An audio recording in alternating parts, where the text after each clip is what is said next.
joke a lot about how we are a church that loves to gather around a meal and eat.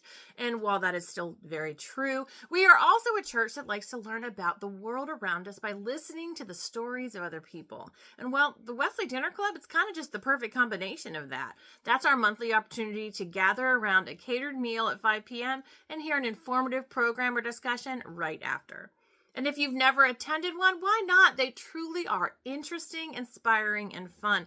And this month's Wesley Dinner Club, well, it's no exception. Our topic this month is our connectional mission impact. Come and hear about the good work being done through our time, talents, and apportionment dollars around the conference, nation, and world. We'll be joined by the dynamic Molly McIntyre, Director of Connectional and Mission Ministries for the Florida Conference. She's also served in a variety of positions throughout our denomination and has hands-on experience with the many ways United Methodists are working on mission throughout our state, country, and world. Also joining us is Memorial's own Jim Mitz. Did you know that Jim serves as the disaster response coordinator for the Northeast Florida district? The whole district. He dedicates his time and efforts to visiting churches all over Florida to help them get prepared in advance for disaster and mobilizes supplies and people to help if disaster strikes. Jim will share with us about the conference's disaster relief and preparedness work that you have been a part of through helping assemble flood buckets and hygiene kits. Through hearing from Jim and Molly, you'll also get a greater understanding of the rich connectional relationship between our United Methodist churches, conferences, and denomination, and how we care for each other and our neighbors. That connection is one of the really special things about the United Methodist Church. That's the Wesley Dinner Club, Thursday, March 19th. Dinner begins at 5 p.m. and the program will start after we eat. Meals are $15 per person paid at the door, and on the menu this month is chicken Alfredo with broccoli, along with salad, garlic bread, and salted caramel brownies for dessert. We will need a head count for our caterer Karen by Tuesday, March 17th, so please RSVP by emailing rsvp@mumconline.com or by calling the church office. Now, I've mentioned before that the community Easter celebration is coming soon, and I hope you all are stuffing eggs and signing up to volunteer. When we offer events like the Community Easter Celebration or VBS or even our Sunday school classes, we have a lot of kids and youth on our campus, and each year we hold a special child and youth protection training for anyone who works with young people to help keep them safe on our campus.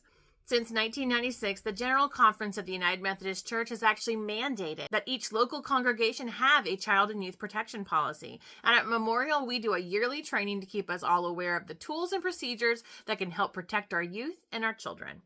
This is a yearly training and is required annually for anyone who volunteers directly alongside youth and kids. Even the staff takes this training at Memorial. If you are someone who works with youth and children, especially if you are volunteering with kids' activities at the Community Easter Celebration or at VBS, please sign up for the upcoming training Sunday, March 22nd at 12:15 in Maxwell Hall. Lunch will be provided. Please RSVP to children@mumconline.com. Now, this is the only child and youth protection training before the Community Easter Celebration. There will be another training on Zoom on April 13th. If you're only participating in VBS or other activities after the Easter celebration, then that Zoom training will probably be right for you. If you have any questions about the training, please see Katie Greenwell. Well, if you haven't heard the news already, Easter will be upon us soon.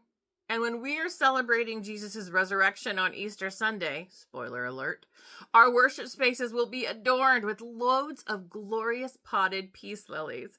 Peace lilies, also known as spathiphyllum, have been used to represent the resurrection of Christ for centuries. So what better plant to have in our worship spaces this Easter? They are not only beautiful, but they are also known to be a little easier on those of us with allergies. Each potted plant is a $15 donation, which can be made in honor or in memory of a loved one. We'll share the names of your loved ones you donated on behalf of on our screens in the worship spaces on Easter Sunday. After worship, you can take home your plant. Any potted peace lilies left over will be delivered to our members who are homebound or in assisted living facilities. Flower donation forms can be found right now in the worship spaces or in the Parton Center, or you can download a form at mumconline.com/Lent. Payments and forms are due back to the Parton Center or in the offering plate by Sunday, March 29th. Learning about the work of the United Methodist Connection at the Wesley Dinner Club. Working to keep young people safe on our campus through the Child and Youth Protection Training, and honoring friends and loved ones through through peace lilies on Easter Sunday. These are just 3 things that you can do to live your calling through